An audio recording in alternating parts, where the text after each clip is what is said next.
নমস্কার ফ্রেন্ডস, আজ একটা ভিডিও নিয়ে চলে এসেছি। আজকে একটা রেসিপি বানাবো। এটা হচ্ছে ডাঁটা, সজনে ডাঁটা আর এখানে একটা আলু ছোট ছোট করে কেটে নিয়েছি। ডাঁটা পোস্ত রেসিপিটা হবে।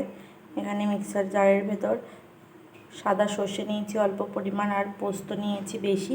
এটা একটু মিক্সারে পেস্ট করে নিয়ে আসবো। কড়াই তেল গরম হয়ে গিয়েছিল, সামান্য একটু জিরে ফোড়ন দিয়েছি। এবার ভেতরে একটু ছোটো ছোটো করে কাটা আলুটা দিয়ে একটু নেড়ে চেড়ে নিয়ে ভেজে নেব।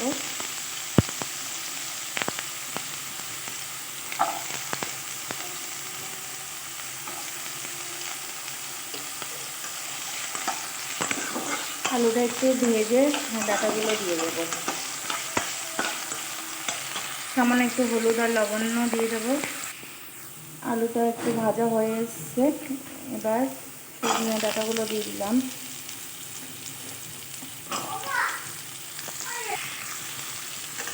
ডাঁটাটাও একটু ভেজে নেব।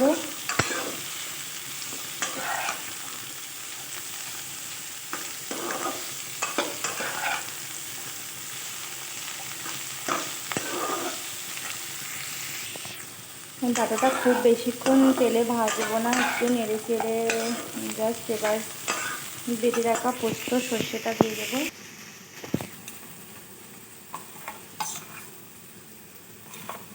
সর্ষে পোস্তার পেস্টটাকে এবার দিয়ে দেবো।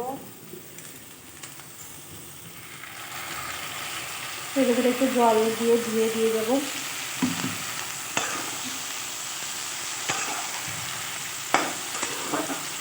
ভালোভাবে পোস্ত বাটাটা ডাঁটাগুলোর সঙ্গে মিক্স করে নেব।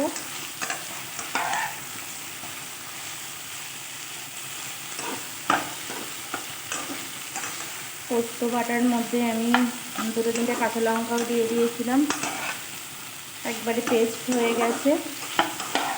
তো নেড়ে চেড়ে মিশিয়ে নিয়েছি, এবার জল দিয়ে দেব।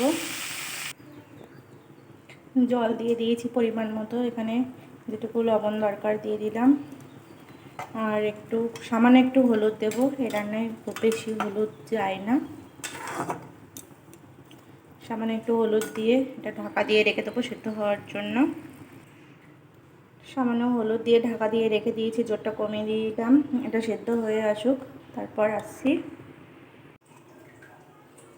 10 মিনিট হয়ে গেছে, এবার ঢাকাটা খুলে দেখবো।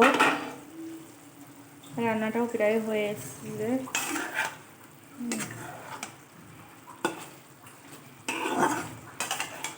ডাঁটা পোস্ত রেডি। সব কিছু সুন্দরভাবে গলে গেছে, এই যে আলুগুলো, ডাঁটাটাও।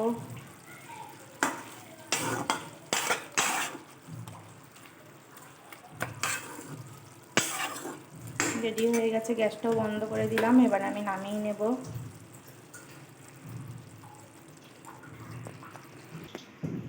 এই যে নামানো রেডি ডাঁটা পোস্ত। রেসিপিটা কেমন লাগলো অবশ্যই কমেন্ট করে জানিও। আর আমার চ্যানেলে যদি নতুন হয়ে থাকো, চ্যানেলটাকে একটু সাবস্ক্রাইব করে দিও। ভালো লাগলে একটা করে লাইক করে দিও।